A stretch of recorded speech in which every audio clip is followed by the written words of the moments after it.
Hello mga kaikit! Welcome to Maan's Moments! So, naimbagal daw tayo manan mga kaikit. For today's video ay magluluto tayo ng canton gisado. Yes mga kaikit! So, let's start! Ayan na nga mga kaikit, sa isang malaking kawali ay naggisa lang ako ng bawang. Yes mga kaikit.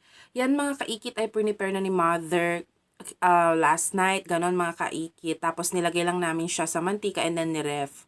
So ayan, para mas mabilisan ang pagluluto kasi madaling araw ko yan niluto mga kaikit. Okay.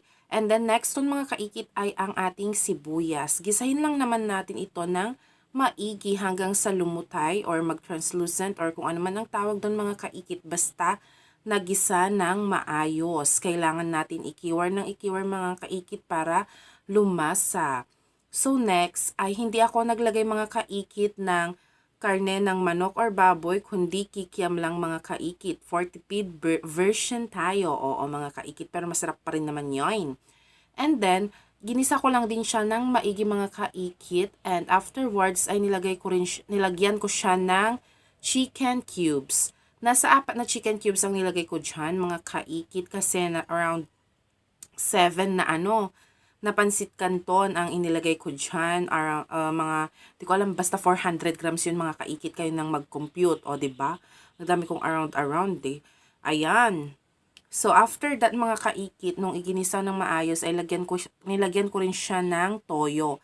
Yan is diba kalahating litro yan ng toyo. Yung kalahati niyan mga kaikit, or equivalent to 1 cup. Depende sa alat na gusto ninyo mga kaikit, kasi maalat na rin naman na yung canton. And ayun, kiniwar-kiwar ko ulit at ginisa ko lang siya ng maayos. And dyan sa part na yan ay gumamit na ako ng kumukulong tubig.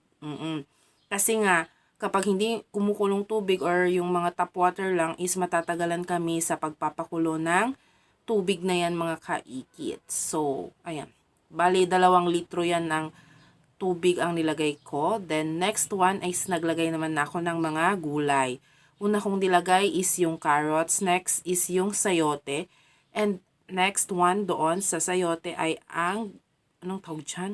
Green beans. Baguio beans yan mga kaikit. Pinagsabay-sabay ko na rin yan mga kaikit para sabay-sabay na rin maluto. As you can see, kiniwar ko lang siya ng kiniwar. At naglagay din ako ng patis dyan, pampalasa pa. Nagdagdag lang ako ng pampalasa. Ayan. So, dinagdagan ko rin siya mga kaikit ng repolyo. Yes, mga kaikit. 2 kilos yan ng repolyo. O, super duper dami ng gulay for the pansit. For the pansit or for the canton. O, basta yun mga kaikit. So, ayan. Kinailangan ko lang siyang pakuluin ng isang beses pa mga kaikit para manatiling crunchy pa rin ang ating repolyo. So, sa part na yun mga kaikit ay inalis ko lahat yung mga gulay. Though nagtira ako ng konti at next na nilagyan ko naman mga kaikit is yung canton. So, 7 nga na canton yan mga kaikit. Kinailangan kong ipagsuksok ang amin mga kaikit dyan sa siliasi na yan or tulyasi na yan. Talyasi. O basta yung pinaglulutuan mga kaikit. And afterwards ay kailangan natin siyang i-mix. Dahan-dahan din yan mga kaikit. Kasi mag-meltdown din naman siya mga kaikit kapag naibabad na siya sa mainit na tubig. So, ganyan na nga mga kaikit. O, diba? Mas madali ko na siyang maihahalo mga kaikit. So, kailangan mo siyang haluin hanggang sa wala ng tubig. Tapos, tignan nyo kung medyo naluto na or hindi pa mga kaikit. At kung hindi pa is dagdagan nyo na lang siya ng mainit na tubig mga kaikit para maluto yung noodles. And that's it mga kaikit, ang ating canton gisado. Super sarap. May share ko lang kanya yung mga kaikit.